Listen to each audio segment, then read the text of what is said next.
안녕하세요. 과학이 재밌어지는 시간, 과학으로 보는 세상시. 오늘도 알아두면 유용한 과학 이야기 가득 싣고 돌아왔습니다. 기원 씨, 오늘도 여전히 바쁘네요. 예. 잠시만요. 제가 깜빡하고 좀 처리하지 못한 것들이 있어서 지금 AI 도움을 좀 받고 있거든요. 이제 거의 다 됐습니다. 예. 네. 요즘에는 AI로 원격 조정이 거의 가능해서 공간의 제약이 줄긴 했죠. 기원 씨는 AI로 어떤 도움까지 받아봤어요? 이건 말하기 시작하면 오늘 녹화 안 끝날 것 같은데 일단 한두 가지가 아니죠. 집에 있는 로봇 청소기 지금 돌려놨고요. 미처 끄고 나오지 못한 스위치들 절전 모드로 딱 바꾼 다음에 AI 스케줄러로 해서 제 스케줄 지금 2030년까지 싹 다 지금 정리해놨습니다. 여기에다가 오늘 녹화 끝나고 이따가 저녁 뭐 먹지? 메뉴까지 탁 선정을 했다는 거. 예. AI가 몇 사람 몫을 다 해주고 있네요. 자, 그러면 우리 이제 녹화 시작해도 되죠? 휴, 네 이제서야 비로소 맘 편히 녹화 들어갈 수 있을 것 같습니다. 뭐라고요? 저처럼 AI 없이는 못 사신다고요? 근데 그거 아세요? AI가 가져올 대전환, 앞으로가 더 중요합니다.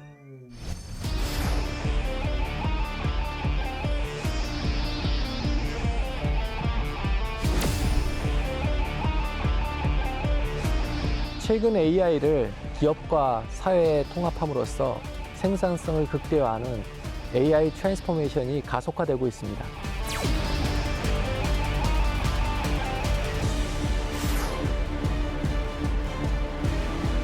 AX 시대 혁신과 프라이버시 간 균형을 위한 거버넌스 모색이 필요한 시점입니다.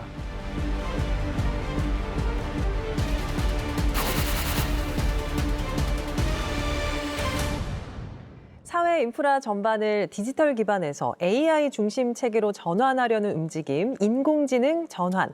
오늘은 AX 전환에 대해서 다양한 관점에서 이야기 나눠보겠습니다. 두 분 나와주셨는데요. 직접 소개 부탁드릴게요. 예, 안녕하세요. 제 이름은 윤병동입니다. 저는 서울대학교 기계공학부의 교수로서 재직하고 있고 산업인공지능 관련돼서 이론 개발부터 상용화까지 폭넓게 활동하고 있고요. 제 주된 관심 분야는 제조 AX하고 국방 AX입니다. 반갑습니다. 네, 맞습니다. 네, 안녕하세요. 저는 카이스트 경영대학에 근무하고 있는 김민기 교수입니다. 산업 가치사슬 전반에 걸친 AX 혁신, 그리고 더 나아가서는 이제 생태계 확장도 연구에 관심을 두고 있습니다. 네, 반갑습니다. 박수. 네, 인공지능의 역할이 점점 확대되면서 우리 사회, 일상의 모습을 참 많이 바꿔놨습니다. 새로운 개념도 계속해서 등장하고 있고요. 기원 씨, 오늘 우리가 다룰 주제가 AX거든요. 네. 들어본 적 있어요? 왜 그래요? 아니요, 제가 문과생이라는 걸 다시 한번 말씀드립니다. 저는 자고 일어나면 새로운 개념들이 계속 나오고 AI도 이제 지금 이제 조금 몇 회를 거듭하면서 이런 거구나 겨우 감을 잡았는데 AX라고 해서 전 처음에 작가님이 그 오타낸 줄 알았어요. AI를? 작가님 AI예요. 그랬더니 아니요, 기환 씨 AX라는 개념도 있어요. 이래갖고 머리가 너무 아파서 사실 녹화 전에 지금 두통약 한 2개 때리고 들어왔어요. 네. 미치겠어요. 아니, 과학 존재가 오늘 약한 모습 보이는 거 아니에요? 그러니까요. 그래가지고 어쨌든 두 분이 또 전문가시니까 이 궁금증을 또 해결해 주셔야 됩니다. 인공지능 전환이라는 말은 들어봤는데 이게 또 변화? 이런 개념이랑 좀 다른 건가요? 국어상에서는 크게 문제가 될 것 같지는 않은데 어떻습니까? 전환과 변화는 확연히 다릅니다. 전환은 파괴적인 혁신을 꾀하는 반면 변화는 점진적인 혁신을 추구하는 거고요. 그 결과 또한 확연히 다르죠. 정보통신의 예를 좀 들어보면 유선통신에서 무선통신은 파괴적인 혁신입니다. 그래서 인간의 생활이 편리해졌고 업무의 생산성이 높아졌고 소통의 속도가 굉장히 빨라졌습니다. 이것이 파괴적 혁신입니다. 반면 무선통신이 3G에서 4G나 5G로 넘어가는 것은 어쩌면 변화라고 볼 수 있습니다. 가능하지 않았던 걸 가능하게 만든 게 아니라 시간이 걸렸던 거를 좀 더 빠르게 처리해 준다는 점에서 이거는 변화라고 볼 수 있습니다. 전환과 변화는 산업적으로는 또한 큰 차이가 있다고 볼 수 있습니다. 전환이 만들어내는 산업적인 규모는 그야말로 엄청납니다. 예를 들면 전환의 결과로 새로운 산업이 탄생하고 글로벌 기업들이 만들어집니다. 마이크로소프트, 애플, 엔비디아, 오픈 AI가 그 사례라고 볼 수 있습니다. 근데 이제 제가 체감하기로는 이런 변화들이 불과 한 최근 2, 3년 사이에 다 일어난 것 같은데 아닌가? 그 전인가? 좀 그 정확한 기점이 언제인지가 궁금하거든요. 2, 3년 전에 어떻게 보면 이제 기폭제가 될 수 있는 전환 시점이 있었습니다. 그게 바로 이제 오픈 AI의 챗 GPT 도입이었습니다. 네. 이를 통해서 우리가 일상생활 속에서 체감할 수 있을 정도로 AI가 보급화된 부분, 그게 바로 이제 전환 기점을 보고 있고요. 올 초에 좀 이렇게 재미난 일이 있었잖아요. 그 CS에서 네. 젠슨 황이 5단계의 어떤 이제 변화를 말했는데 현재 저희가 이제 접하면서 일상생활 속에서 AI를 활용하는 거라면은 그 이후 단계는 에이전틱 AI, 그 다음에는 이제 물리적 AI에 해당하는 피지컬 AI로 가고 있습니다. 이렇듯 굉장히 빠른 변화가 이루어지고 있는 게 현재 시점이라서 어떻게 보면 인공지능의 전환 시점은 현재 진행형이라고 말할 수 있을 것 같습니다. 정확하게 뭔가 짚을 수는 없다. 계속 진행 중인데. 말씀해주신 그 굵직굵직한 전환점들이 저는 다 기억이 나요. 다 겪었어요. 예. 그러니까 기존 서비스에 AI를 결합해서 더 나은 서비스를 제공해서 우리 삶의 질을 버전업 해준다라고 그렇죠. 생각하면 되겠는데요. 이제 AX 이전에는 디지털 전환, DX가 이슈였던 적이 있었거든요. 이게 어떤 점이 다른 건가요? AX와? 아날로그적인 접근에서 디지털적인 접근으로 전환을 만든 것이 디지털 전환이고요. 여기에 이제 필요한 기술들이 통신, IoT, 빅데이터, 그리고 컴퓨터 등이 있겠습니다. 반면 이제 인공지능 전환은 기존 그 디지털 전환 기술을 활용해서 네. 우리가 자동화를 만들어냈는데 그거를 AI 기술을 활용해서 자율화로 전환하는 것을 의미합니다. 즉 자동화가 자율화로 변화되는 거죠. 그간 디지털 전환을 통해서 상당량의 데이터가 쌓여왔습니다. 최근 이러한 대용량 데이터하고 고도화된 AI 기술 덕택에 기존의 자동화된 업무 체계가 자율화된 업무 체계로 지금 변환하는 큰 전환기를 맞이하고 있는 거라고 볼 수 있고요. 인터넷을 통해서 우리가 검색 엔진이 만들어졌고 우리가 정보를 자동적으로 검색할 수 있게 되었습니다. 하지만 검색된 정보를 읽어보고 필요한 정보를 필터링하고 요약하는 거는 결국 인간의 몫이었어요. 그렇죠, 그렇죠. 다시 다시 말해서 전문적인 판단과 의사결정 그리고 자료화라는 그 과정은 정보화 측면에서 보면 병목이 되어 왔습니다. 챗GPT의 발명은 우리의 정보 검색과 자료 과정에 대해서 아주 혁신적인 변화를 주었다고 말씀드릴 수 있습니다. 이것이 어떻게 보면 인공지능의 대전환인 AX라고 볼 수 있습니다. 그러니까 이제 DX는 아날로그를 이제 디지털로 바꾸는 거다. 사실 DX라는 개념이 있는지도 저는 몰랐었는데 그럼 인프라 관점에서 봤을 때는 AX와 DX도 좀 분명히 또 차이가 있을 것 같거든요. 아무래도 환경이 좀 다르겠죠? 기본적으로 이제 투입 금액 자체에서 큰 차이가 있을 것 같아요. 그것도 그렇겠네요. 네, 최근 말하는 데이터 센터도 기본적으로 이제 AX를 위한 투자이기 때문에 그런데요. AX는 기존 클라우드 인프라랑은 이제 차원이 다른 이제 문제입니다. 왜냐하면은 이제 단순 서버 자원만으로는 충분하지 않고 대규모 AI 연산을 가능케 하는 이제 고성능 GPU가 필요합니다. 거기에 이어서 이제 초고속 네트워크라든지 대용량 스토리지가 필요합니다. 최근에 이슈가 되고 있는 데이터 센터 투자도 굉장히 많은 기업들이 펀드를 조성하는 식으로 투자를 진행하는 부분도 이와 관련되어 있습니다. 네, 이제 본격적인 AX 시대로 접어들고 있다고 생각하면 되겠는데요. 왜 지금 AX가 이렇게 주목받고 있을까요? AX 기반 생태계가 본격화되고 있습니다. AI는 이제 있으면 좋은 기술이 아니라 없으면은 경쟁에서 뒤처질 수밖에 없는 필수적인 경쟁력이 된 게 현실입니다.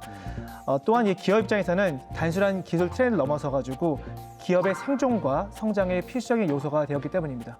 필수적이라는 단어를 2번이나 언급해 주셨어요. 그러니까 이게 진짜 AI 없으면 이제 뒤처진다는 말씀이 너무 와닿는데 그럼 이게 뭐 개인한테도 영향이 있지만 기업한테도 지금 엄청난 영향이 있잖아요. 저도 뭐 촬영 다녀보면 웬만한 산업 현장에 다 AI가 적용이 돼 있더라고요. 기업들의 그 AI가 크게 2가지 측면에서 혁신을 가져다 줄 거라고 봅니다. 네. 첫 번째는 우리가 보지 못하던 것들을 볼 수 있게 만들어준다.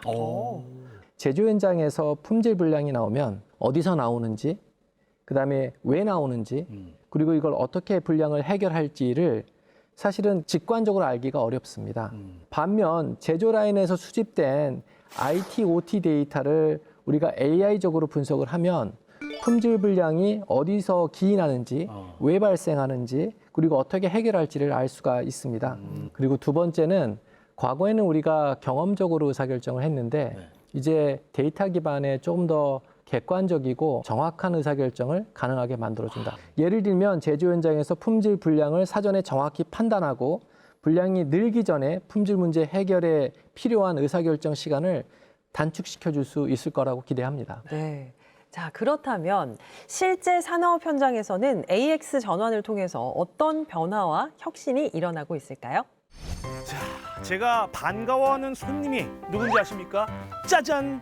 바로 요 택배입니다. 형이 너 얼마나 기다렸는지 아니? 자, 이 택배 상자들이 모여서 출발하는 곳 바로 물류센터인데요. 제가 이 물류센터 한 군데 나와 있습니다. 자, 듣자 하니까 이 물류센터 현장도 요즘 이 과학적으로 조금 바뀌었다고 하더라고요. 자, 이런 건 이 과학천재 기환이가 참을 수 없죠. 직접 한번 들어가 보겠습니다. 출발! 오우.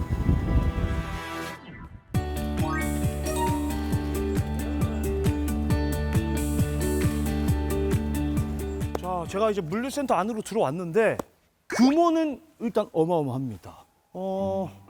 근데 뭐가 좀 달라졌다 그랬잖아요. 아직까지는 제가 뭐 달라진 점은 참 파악을 못 하겠는데 뭐가 달라졌다는 거지? 자, 일단 한번 살펴보죠. 어디니?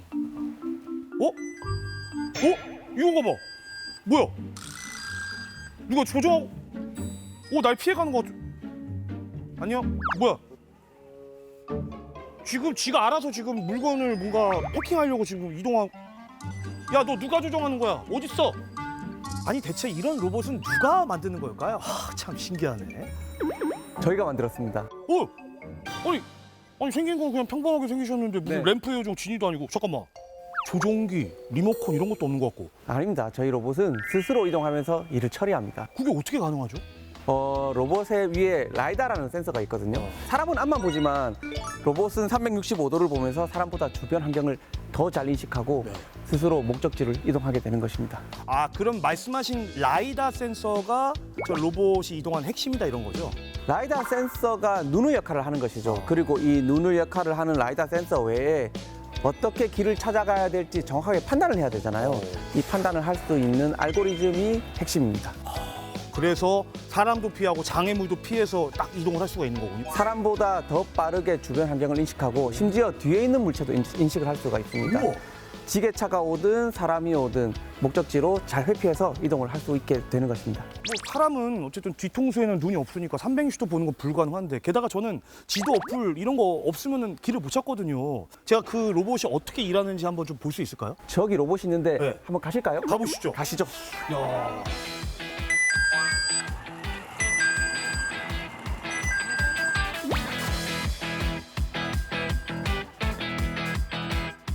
자, 대표님, 로봇가 딱 이렇게 멈춰져 있는데 네. 말씀하신 그 라이더 센서는 일단 어떤 건가요? 여기 라이다 센서가 사람의 눈의 역할을 하는 것이고요. 이 위에서 보면 아래쪽은 잘 안 보이잖아요. 네. 아래쪽에는 또 2차원으로 보는 2D 라이다 센서가 이렇게 달려 있어요.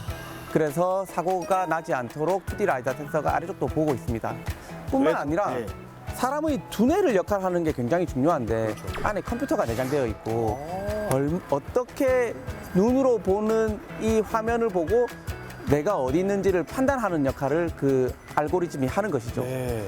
그리고 맨 아래에는 바퀴가 달려 있어서 사람의 다리처럼 이동을 하는 것입니다. 자, 근데 지금 이 물류센터 안에도 보면 이 로봇이 한 대만 있는 게 아니고 지금 여러 대가 동시다발적으로 탁탁탁탁 이 업무가 딱 나눠져 있잖아요. 그러니까 사람으로 치면 이게 업무 분장인 건데 이거는 누가 어떻게 하는 건가요? 현장에서 보면 길 잘 찾는다고 사람보다 일을 잘할 거라고 생각하기 힘들거든요. 네. 그리고 사람보다 더 빠르고 효율적으로 업무를 처리해야 되려면 사람보다 더 빠르게 어떤 물건을 처리해야 되지 판단을 할 수가 있어야 돼요. 이 처리를 해주는 것이 관제 시스템입니다. 관제 시스템의 AI가 어떻게 하면 이 오늘의 처리해야 되는 물량을 빠르게 처리해야 될지 로봇에게 배정해주고 이 로봇들은 이 배정된 업무를 가장 효율적인 동선으로 이동을 하게 되는 것입니다. 그러니까 이전에는 지금 말씀하신 그런 부분들은 다 사람이 했었어야 되는 거잖아요. 사람이 카트를 밀고 다니면서 물건을 보고 위치를 확인하고 물건을 집어넣는데 속도가 굉장히 느립니다. 네. 그렇지만 로봇을 이용하게 되면 생산성이 일정하게 유지될 뿐만 아니라 사람들이 할 때보다 한 3배 정도 빠르게 업무가 처리된다는 장점이 있습니다. 야, 3배면 진짜 빠른 건데. 맞습니다. 그러니까 이 로봇이 아이자의 딱갈센으로 이동을 할 수가 있는 거다. 제가 박수. 와.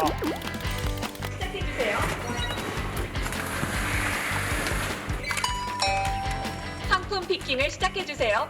자, 반갑습니다, 대표님. 네, 반갑습니다. 자, 일단 궁금한 게 여기에서 이제 하루에 다뤄지는 물건 양은 얼마 정도 되나요? 저희 규모는 한 1,300평 정도 되고요. 예. 지금 하루 평균 한 6,000건 정도의 상품을 처리하고 있습니다. 잠깐만요. 6천 건이요? 네. 오, 막 생각만 해도 어마어마한 수치인데 예전에 이 로봇 도입되기 전에는 그 모든 과정을 전부 다 사람이 했던 거죠? 손으로 이제 직접 피킹하고 네. 포장 작업을 했는데 로봇을 도입하고 나서부터 모든 과정에서 좀 더 단순해지면서 편리해졌습니다. 많이. 그러면 효율이 얼마나 지금 좋아졌나요? 지금 예전 같은 경우는 한 0.05% 오류율이 있었는데 예. 지금은 현재 한 0.02 이하까지 많이 떨어졌어요. 0.03%의 오류율 낮춰진 거잖아요? 이게 엄청난 거죠? 이게 떨어지면서 이제 고객 만족도로 이어지다 보니까 엄청 큽니다. 어떻게 도입하기 잘하셨다는 생각이 드십니까? 아, 네, 엄청 좋다고 생각합니다. 저는. 제가 이 로봇이 얼마나 또 잘하는지 제가 직접 한번 눈으로 좀 봐야 될 것 같거든요. 네네. 저랑 이 로봇 친구랑 시합을 한번 해보는 건 어떻습니까? 네, 알겠습니다. 네 가지 물건을 누가 먼저 담아오느냐 그런 대결입니다. 그러면 준비 출발. 있어요.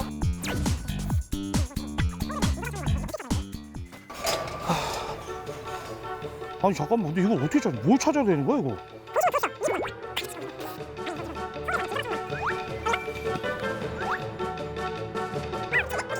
네. 어디요?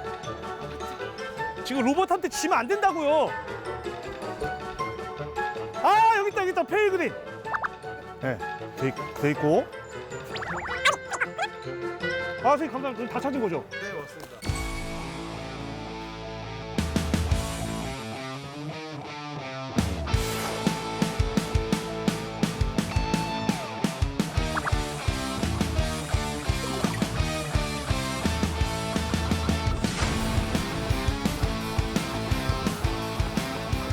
오케이, 이겼다. 제가 이긴 거 맞죠? 고생 많으셨습니다. 그러니까 이겼죠.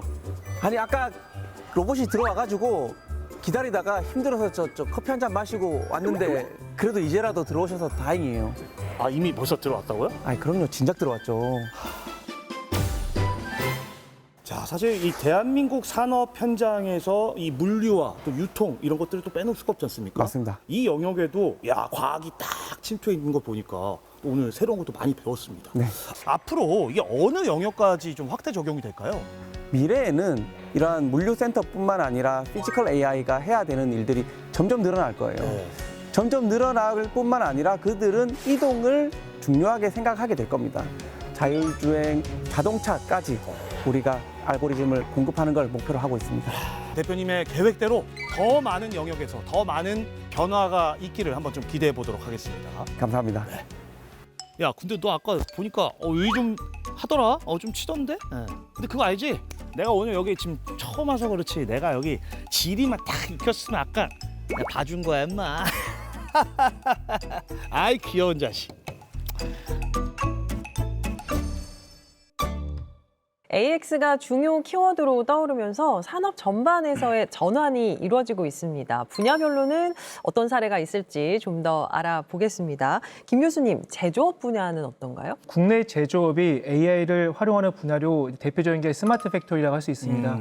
뭐 재고 관리뿐만 아니라 품질 검사라든지 공정 최적화 등 전방에 걸쳐서 이제 제조업이 AI를 활용하고 있습니다.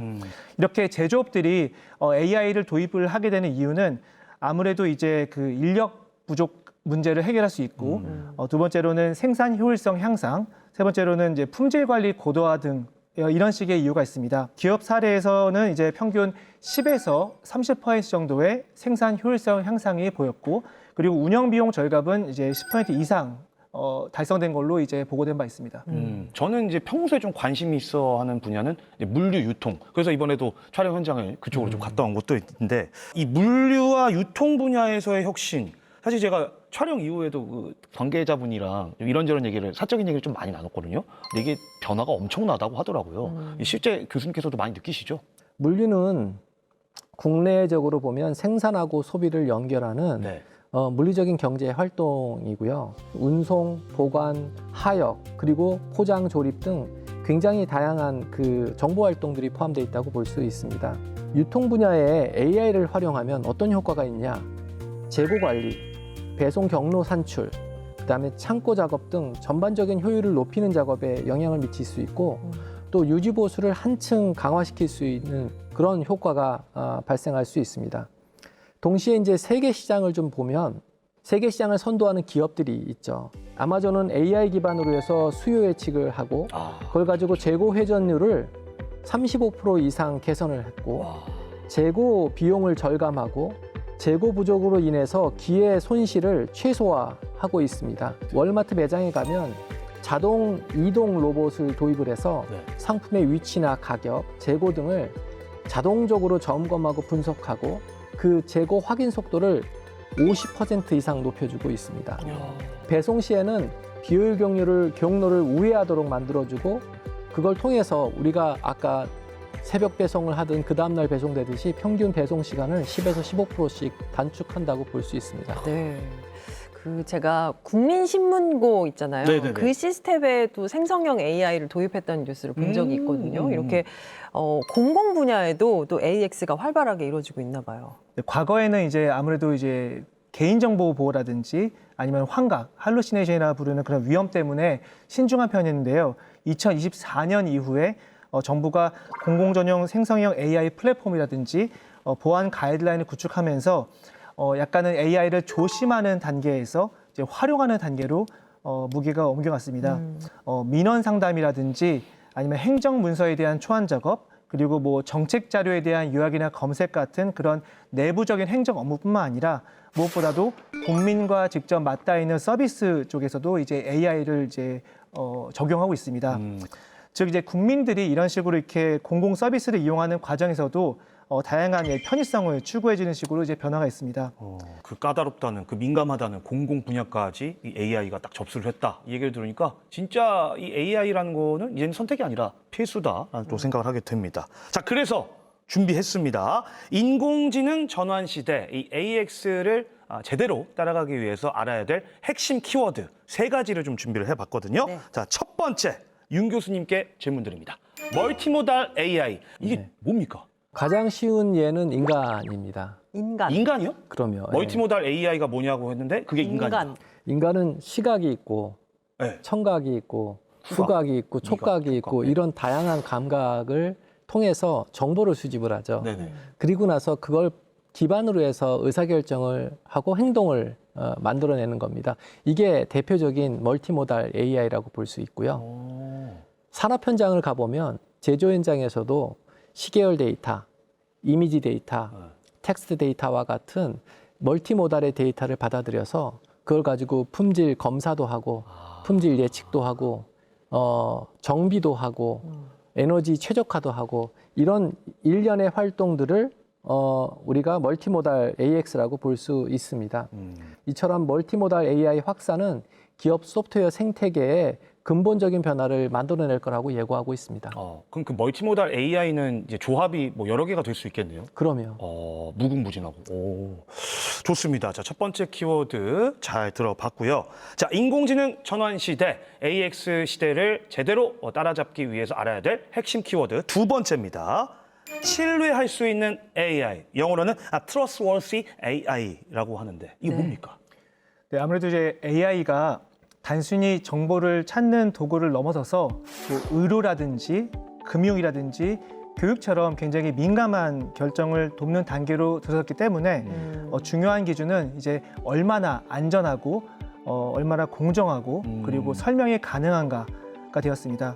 그래서 AI가 왜 그런 판단을 했는지 근거를 보여주고 특정 집단에 이제 불리하게 작동하지 않고 특히나 개인정보를 안전하게 지키고 문제가 있을 경우에 책임 주체가 명확해야 한다는 의미입니다. 기업들은 이제 AI를 활용해서 뭐 누가 좀 더 고급 모델을 빨리 쓰냐를 경쟁하지만은 아무래도 이제 사람을 상대하는 상황에서는 신뢰받을 수 있는 AI가 이제 중요하게 부상하고 있는 것입니다. 좋습니다. 자, 마지막 키워드 제시해 드립니다. AX 전환을 위해서 꼭 필요한 것이죠. 온 디바이스 AI. 자, 이건 또 김 교수님께 설명을 요청드립니다. AX 시대에서 이제 빼놓을 수 없는 키워드가 바로 온 디바이스 AI입니다. 쉽게 말하면은 AI를 클라우드에 접속하지 않고 기계 안에서 직접 실행하는 기술입니다. 예전에는 뭐 스마트폰이라든지 자동차를 보시면은 AI 기능을 쓸 경우에는 데이터를 서버로 보내서 이제 계산을 하고 다시 받아왔습니다.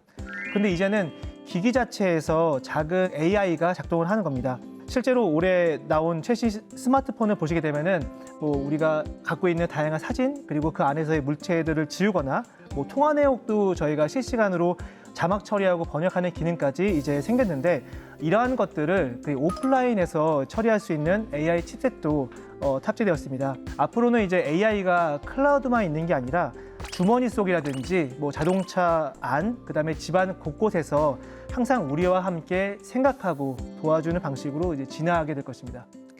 AX가 기업에는 어떤 전환점을 가져오고 있는지 조금 더 들어가 보려고 하는데요. AX가 불러올 경제적 효과에 대해서 어떤 보고된 자료가 있나요?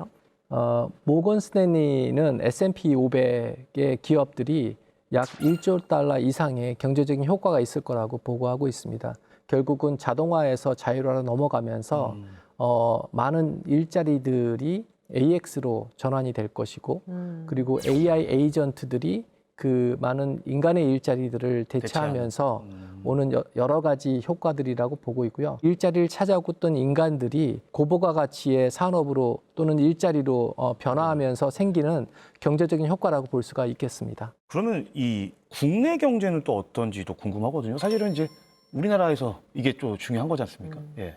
그 한국은행 조사국에서는 이제 BOK 이슈 노트를 발행했는데 AI 도입을 통해서 이제 한국 경제의 총 요소 생산성이 약 1.1%에서 3.2% 포인트만큼 그리고 GDP 경우에는 4.2에서 12.6% 포인트만큼 높아질 수 있다고 분석한 바 있습니다. 모형 시뮬레이션 결과에 따르면 AI가 도입되지 않을 경우 노동 공급 감소로 2023에서 2050년까지 한국의 GDP는 16.5% 포인트만큼 감소할 것으로 예상했습니다. 네. 다만 AI를 도입할 경우에는 해당 감소폭을 5.9% 포인트만큼까지 낮출 수 있을 것으로 이제 분석했습니다. AI의 경제적 효과는 모든 기업에 균등하게 나타나지 않을 것이며 대기업이라든지 아니면 이제 업력이 긴 업체에서 조금 더 효과가 뚜렷하기 때문에 기업 간의 생산성 격차가 심화될 가능성도 지적한 바 있습니다. AI는 산업 경쟁력을 높이고 국가 경쟁력을 좌우하는 핵심 기술입니다. 하지만 제대로 활용하지 못한다면 오히려 국가 산업 경쟁력의 벽이 될 수도 있습니다.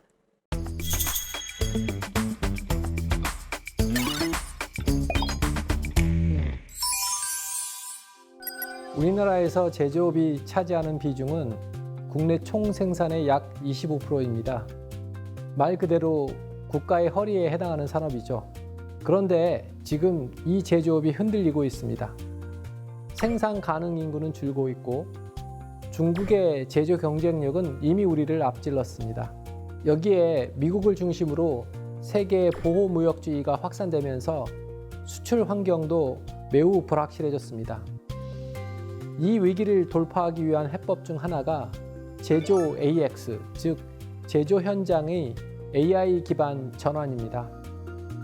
단순히 공정 자동화가 아니라 데이터, AI, 조직 문화 전반의 혁신이 필요합니다. 그런데 모든 전환에는 저항이 따르기 마련이죠. 제조 AX 역시 마찬가지입니다. 기업들이 가장 많이 겪는 장애물을 크게 4가지로 보고 있습니다. 첫째는 양질의 데이터 부족입니다. AI는 데이터를 기반으로 학습을 합니다. 하지만 현장에서 수집된 데이터는 형식이 다 제각각이거나 노이즈가 많거나 언제 어디서 무엇을 측정한 데이터인지 설명하는 메타 정보가 부족한 경우가 매우 많습니다. 그래서 필요한 것이 제조 데이터 플랫폼입니다. 쉽게 말해서 데이터를 자동으로 정리, 보관, 관리하는 AI가 바로 활용할 수 있는 상태로 만들어주는 양질의 데이터 창고라고 할 수 있습니다. 이를 통해서 AI가 사용할 수 있는 데이터, 즉 AI 레디 데이터를 지속적으로 확보하여 자산화할 수 있습니다. 둘째는 ROI 중심 접근이 실패를 부를 수 있습니다. ROI는 투자 대비 효과를 말하는데요. 제조 AX는 전환입니다. 즉 장기적인 투자와 시행착오가 필연적입니다. 그런데 많은 기업들이 단기간 안에 눈에 보이는 성과를 내라는 방식으로 접근을 합니다. 그러면 AI 인프라 구축, IoT 센서 확충, 데이터 표준화와 같은 기초 공정이 제대로 진행되지 못합니다. 따라서 중간 성과 지표를 명확히 설정하고 최고 경영자가 이를 책임지고 지속적으로 관리하는 구조가 필요합니다. 세 번째는 AX를 담당하는 공식 조직과 KPI가 없는 경우입니다. 전환은 기술만으로 되지 않습니다. 사람, 조직, 보상 체계가 함께 바뀌어야 합니다. 하지만 실제로는 AX를 담당하는 전담 조직이 없거나 담당자 KPI, 즉 성과 평가 지표에 AX 목표가 반영되지 않는 경우가 다반사입니다. 따라서 AX 책임 조직을 분명히 두고 그 성과가 개인과 조직 평가에 반영되도록 시스템을 정비해야 합니다. 네 번째는 AI에 대한 인식 부족입니다. 흔히 AI는 만능이다, 혹은 AI는 믿을 수 없다처럼 극단적인 오해가 많습니다. 또 AI 모델은 한 번 만들면 완성되는 것이 절대 아닙니다. 현장 데이터로 계속 개선하는 과정이 필요합니다. 그래서 무엇보다 꾸준히 경험하고 내부 인력을 함께 키우는 과정이 중요하다고 할 수 있습니다. 앞으로 제조업은 AI를 기반으로 생산, 품질, 설비, 물류가 하나로 연결된 풀스택 AI 공장, 그리고 제조 분야에 특화된 파운데이션 모델로 나아갈 것입니다. 이를 위해서는 수요 기업과 솔루션 공급 기업이 긴밀히 협조해야 되고요. 제조 데이터를 체계적으로 축적하는 노력이 반드시 뒤따라야 합니다.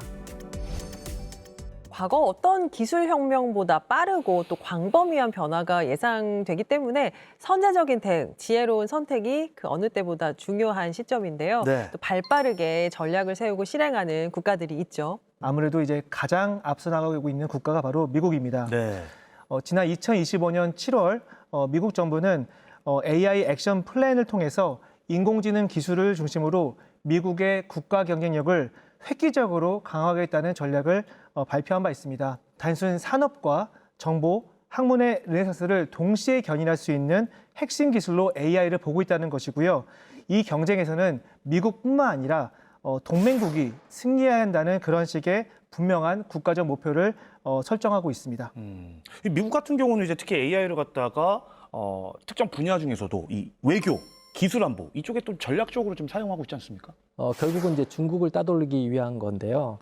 그러기 위해서 당연히도 이제 자국 내 기술 개발을 촉진시키는 것도 굉장히 열심히 하고 있고, 동시에 동맹국들과의 외교 전략을 통해서 이런 전략 자산들을 굉장히 강화시키려고 하는 노력들을 동시에 지금 진행하고 있다고 볼 수 있습니다. 네. 그런 노력들은 단순히 반도체 칩이 아니라 AI 모델이라든지 소프트웨어, 어플리케이션 등등 굉장히 많은 영역에서 AI를 전방위적으로 전략 자산화시키고 있다고 볼 수 있습니다. 그러니까 뭐 기술 경쟁력이 곧 국가 경쟁력이다라는 말 하는데 이거를 정말 확실하게 보여주는 그런 네. 전략 같습니다. 맞습니다. 이제 미국과 팽팽하게 맞서고 있는 중국 어떤 전략 갖고 있어요? 그래서 가만히 있지는 않겠죠. 중국의 경우도 이제 과학기술과 소비, 거버넌스 등 여러 분야에 거쳐서 AI 접목을 가속화하고 있습니다. 그리고 이제 특히나 이제 국가 차원에서의 어떤 지원을 이제 강화하고 있습니다. AI 플러스가 바로 대표적인 로드맵이라고 할 수 있겠습니다. 이에 따르면은 오는 2027년까지 과학기술, 산업, 소비, 민생, 거버넌스, 글로벌 협력 등 6대 영역에 걸쳐서 AI 융합을 선도적으로 실행하겠다고 발표한 바 있습니다.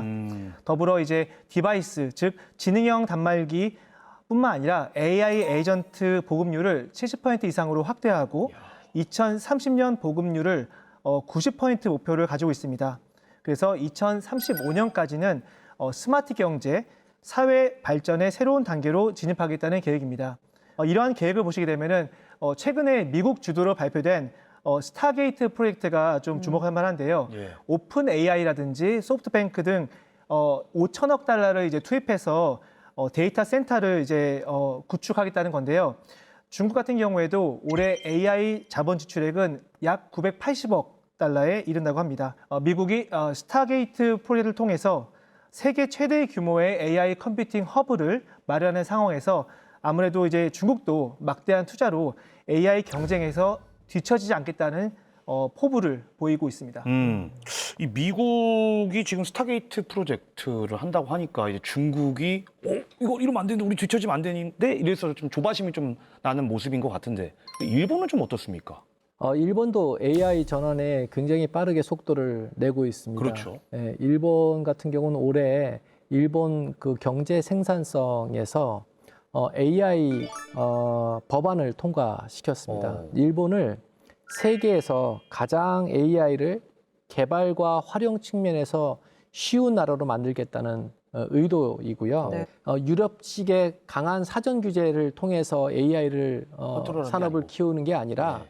기업의 자율성과 그다음에 혁신을 강조하는 모델로 가겠다라는 의지이거든요. 최근에 일본에서 기업들이 생성형 AI를 도입하는 율이 41.2%나 될 정도로 상당히 활발하고 공격적으로 이 부분을 좀 집중 투자하고 있다고 볼 수 있습니다.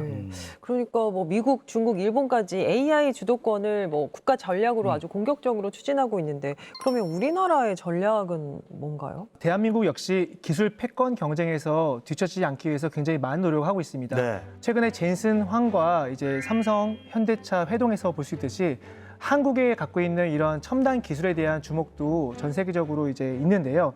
한국은 기본적으로 반도체라든지 통신 네트워크 등 하드웨어 기반은 굉장히 우수하다고 평가되고 있습니다. 하지만 이제 생성형 AI 모델 확보라든지 관련된 인재 양성 그리고 데이터의 개방, 국제 기술 협력 뭐 이런 부분에서는 아무래도 이제 소프트웨어 차원에서의 생태계 구축에서 경쟁 우위가 약간 이제 좀 적다고 이렇게 평가되고 있습니다.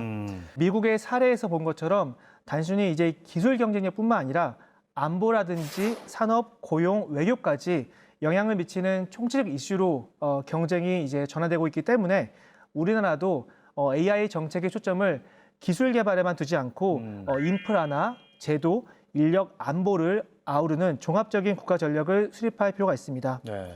네, 우리나라는 지금 현재 제조업이 아주 큰 위기에 처해 있죠. 그래서 이런 부분들을 좀 정면 돌파하기 위해서 예. 제조 인공지능 전환의 1등 국가가 되기 위한 노력들을 다방면으로 지금 펼치고 있습니다. 대표적인 사례가 산업통상부에서 제조 그 AX 얼라이언스라는 것들을 출범을 시켰어요. 우리나라의 전체 매출의 한 50%를 담당하는 기업들이 여기 얼라이언스에 참여하고 있습니다. 예.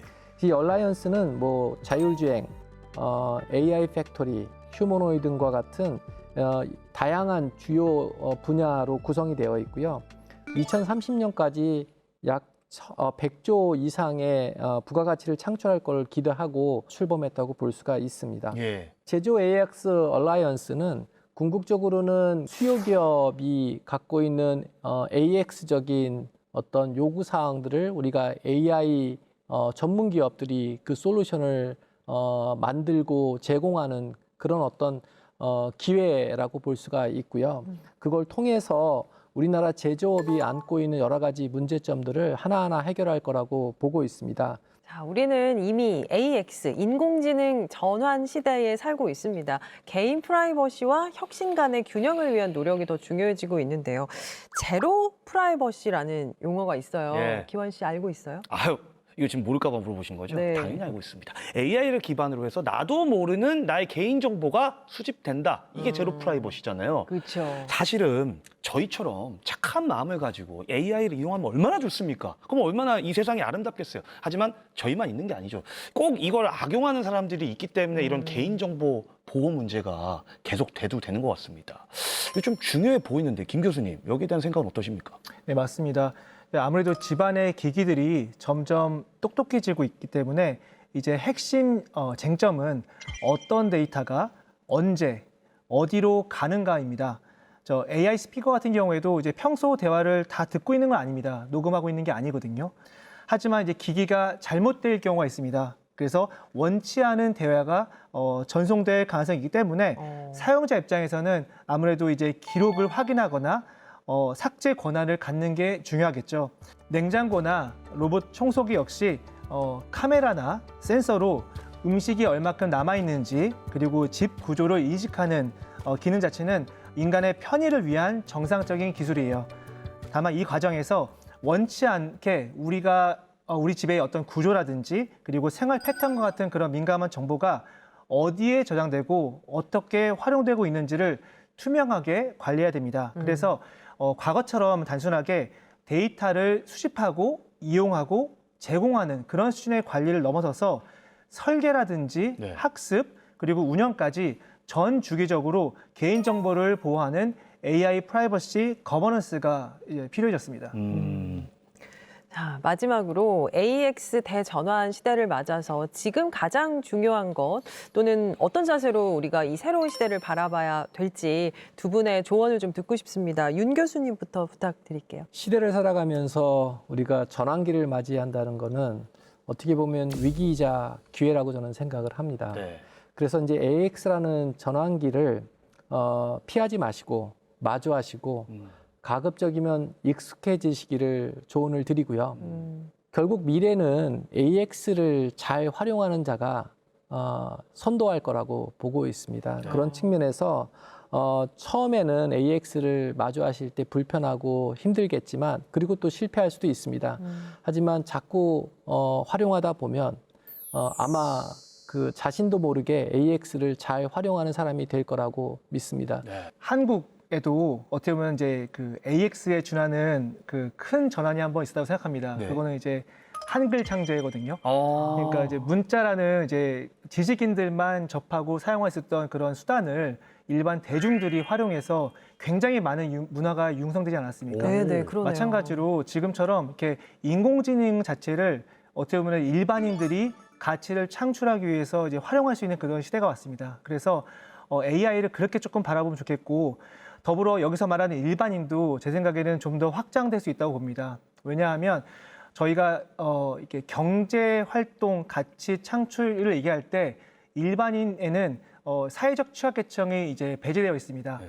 예를 들어서 이제 은퇴하신 분들이라든지 아니면은 뭐 독거노인이라든지 어떻게 보면 경제 생산 활동에 참여하지 않는 분들까지도 2% 부족한 기능들을 생성형 AI를 통해 가지고 참여할 수 있게 되는 거거든요. 이런 사회적 취약계층들도 포함하고 그리고 몸이 불편하신 분들까지도 경제 활동에 참여하면서 어떻게 보면 이제 새로운 그 이용자들 과거에 우리가 혁신과 무관한 이용자들까지도 이제 편입된 형식으로 이제 새로운 생태계가 열 것으로 예상됩니다. 네. 그 안에서 이제 모두가 AI를 이제 즐기고 이제 활용할 수 있는 그런 시대가 올 것으로 이제 기대하고 있습니다. 네.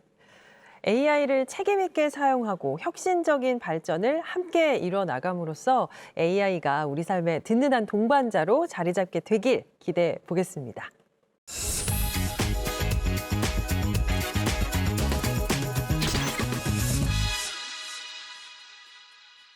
세상 곳곳에 숨어있는 과학 이야기 오늘도 아낌없이 탈탈 털어드립니다. 과학 지식 플렉스하는 남자 김규환의 과학 일수다. AI 면접관에게 잘 보이면 취업에 성공할 수 있다? 아니 이게 대체 무슨 말이냐고요? AI 전환의 물결을 타고 이 채용 현장에도 AI 면접관이 들어왔다고 하는데요. 그렇다면 AI 면접관 앞에서는 어떻게 해야지 이 신뢰받는 지원자가 될 수 있을까요? 지금부터 AI 면접관에게 통하는 꿀팁 제대로 전수해 드립니다. AI 면접은 표정, 말의 내용, 목소리 톤, 그리고 태도의 일관성을 중심으로 평가합니다. 기본 질문에서는 직무 역량이 드러나는 핵심 키워드를 꼭 넣어주세요. 이 목소리의 톤과 속도는 일정하게 유지하는 게 좋습니다. 성향 검사는 정답보단 일관성이 핵심. 이 비슷한 질문이 반복되니까 솔직하고 빠르게 답하시면 됩니다. 상황 질문에서는 연기처럼 꾸미지 않고 실제 대화하듯이 이 자연스러운 말투와 표정을 유지해 주세요. 게임형 과제는 점수보다 태도. 이 문제를 틀려도 끝까지 집중하는 모습이 좋은 평가로 이어집니다. 마지막 심층 질문은 앞 단계 결과를 기반으로 이어지기 때문에 처음부터 솔직한 자세로 임하는 게 가장 좋은 전략입니다. AI 면접은 기계에게 잘 보이는 자리가 아닙니다. 데이터로 드러나는 나의 진심과 태도, 그것이 바로 최고의 답변이라는 점 잊지 마시기 바라면서 취준생 여러분 모두 파이팅! 오늘도 과학 지식 두둑하게 챙기셨죠? 지금까지 과학계 트렌드세터 김규환의 과학 이수다였습니다. 언제나 기술 혁명이 있어 왔고 거기에 현명하고 발빠르게 대처한 사람이 먼저 성공을 쟁취해 왔었죠. 지금이 바로 그때가 아닌가라는 생각이 든 시간이었습니다. 네, 저는 살면서 뭔가 새로운 게 나오면 항상 나중에 그걸 시도를 해봤거든요. 먼저 해볼 생각을 못 해봤던 것 같은데 네, 두 분 말씀을 듣다 보니까 이제는 좀 먼저 선제적으로 나서야겠다. 네. 앞으로의 성공하는 사람은 AX를 선도하는 사람이라고 하셨으니까 예, 앞으로 저도 AX를 한번 좀 선도해서 차세대 리더로서 한번 살아가 보도록 하겠습니다. 네, 저도 한번 도전해 보겠습니다. 두 분 어떠셨는지 궁금하네요, 윤 교수님. 사실 오늘 이제 AX에 대해서 이야기하면서 다가올 그 AI 미래를 생각하면 살짝 설레고 또 걱정도 있습니다. 예. 실패 없이 우리가 AI를 접할 수가 없습니다. 그래서 빠르게 실패하시고 지속적으로 AI하고 익숙해지시면 반드시 성공하실 겁니다. 네. 그래서 오늘부터라도 뭐 AI 관련된 유튜브도 보시고 그다음에 챗GPT 사용하면서 우리 다가올 미래를 잘 준비해 보시길 당부드립니다. 네, 감사합니다. 오늘부터 시작하겠습니다. 좋습니다. 김 교수님 어떠셨어요? 이제 바야흐로 이제 모두의 AI 시대이지 않습니까? 네. 그러니까 우리 손에 AI가 주어졌는데 이게 양날의 검입니다. 그런 차원에서 이제 오늘 자리는 어떻게 AI가 양날의 검인지 좀 더 이해할 수 있었던 시간인 것 같습니다. 네, 오늘 두 분께 많이 배웠습니다. 함께해 주셔서 고맙습니다. 네, 저희는 다음 시간에도 유익한 과학 이야기 가지고 찾아오겠습니다. 과학이 보인다? 과학이 즐거워진다. 스치기만 해도 당신은 과학 전문가. 과학으로 보는 세상. See